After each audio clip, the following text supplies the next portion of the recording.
We rejoiced when 82-year-old Iris was finally able to marry her 35-year-old Egyptian lover, Mohammed, last November. But in a cruel twist to their love story, the newlyweds are still having to live more than 2,000 miles apart. Well, in just a moment, Iris will be telling us about her fight to be reunited with her husband. But before that, here's a reminder of their whirlwind romance.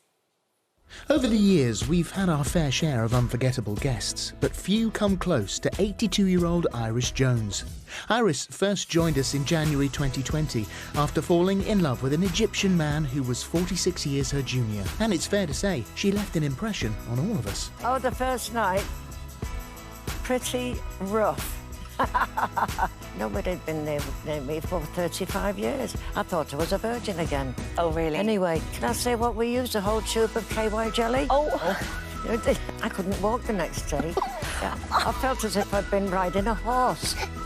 Saddle sore wasn't in it. After the couple finally tied the knot, we thought this love story had found its happily ever after. Where did you celebrate? Did you have a reception anywhere? No, we went to KFC for chicken and Oh, and Coca-Cola. very honest. And Coca-Cola. But as visa issues have kept the couple apart for 9 months, what does the future hold for Iris and Mohammed? Well, we're pleased to be joined now by Iris, and we wanted to start by wishing you a happy birthday. Happy birthday. It's lovely that you're sharing your birthday with us. It's not. It's an unhappy birthday. Oh, Well, Iris, of course. He's not sitting here with me. You've got your birth certificate there, your Wedding, marriage certificate there. That's so, it, wedding so let's have a certificate, let's have a look at So there it is. So that's that's the official paperwork. That's the wedding certificate. You are now married. Your husband is not sitting beside. And I don't know what it says because it's all in Arabic. Of course, which because you got married in Egypt. So, how are you feeling now?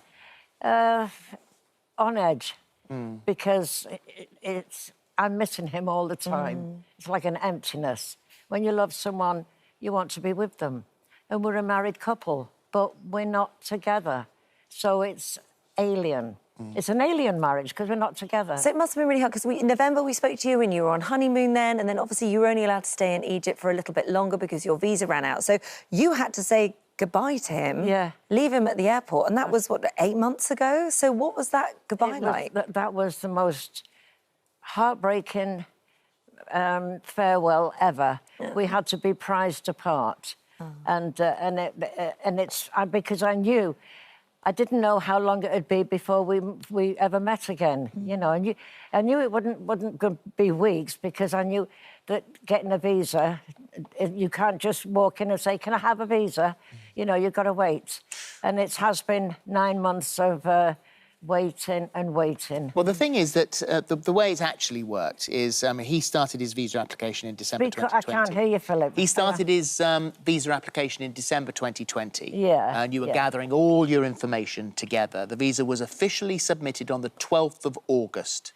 Yeah. That's just recently. That's right, yes, right. yes. And so the Home Office have told us that, so you've been waiting for a long time, but the visa only went in last month. Yes. And the Home Office has told us that their target date for an answer is November the 4th this year. Yeah. So just, sort of 2 or 3 months away. And they aim to process their applications in 60 days. So you should have some sort of resolution by the 4th of November. Oh, that makes me feel a lot better. Does it? Yeah. That gives me some relief. That's like a nice birthday present to think that there is at least an answer. I often think that in life, you've got to have things off in the distance. You put a flag in and think, right, let's aim towards that. That's right, yeah. So that at least is something to look forward to. Need a purpose. That gives me a purpose. Can you not go back there? Can you not go back to Egypt to go and see him? Egypt and me are not compatible. The heat and... I've got certain health issues that I need the NHS, and their health facilities are pretty basic. Right. We've got the best health service in the world, We do. they're keeping me alive. Right. I don't think I'd survive much longer if I went to Egypt. And what about because technology is wonderful and you can FaceTime each other, so do you see each other on sort of FaceTime? No, we can't do it. We tried it. It was at the bus stop. And Mohammed didn't want to because he knew it would upset me. And he said, OK, then, if you insist, we'll video chat. And his face appeared at the bus stop. just as the bus was coming. I couldn't get on the bus because I was in tears. I was actually in tears. I don't know how couples who are in love can video chat when they're separated. We can't do it. We can't do it at all. So we message 24/7, morning, noon and night, and sometimes on the telephone when the signal's good. Yeah. And so how are you keeping the romance alive? Because I remember the first time we met, you were, you know, quite graphic and open about your relationship. Yeah, so how are you keeping the it romance alive? Love is love. Love never dies. Yeah. When it's true love, you know. How much longer have we got here? You know, because my skin is very thin. It's like tissue. And Mohammed's got to be careful when he grabs hold of me because he rips my skin. You know, skin on my legs is very, very thin.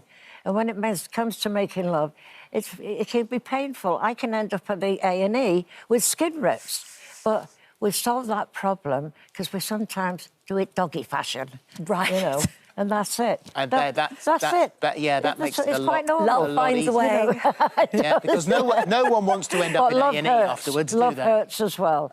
But it is a very, very strong love. And my boys have come to accept him. Yeah. But they won't call him Daddy. No, well, Fair I enough. sort of understand Fair that. Those things come in time, don't they? Yeah. Now, it is your birthday, and so obviously we couldn't let it go without a bit of a prezi. And so we've got a cake coming in here. So the guys are just You lining know that your chocolate cake is your favourite cake. I have to say, this is the most incredible chocolate cake. Look at this, Iris. Look at that. It's got chocolate-coloured strawberries and all sorts in there for you as well.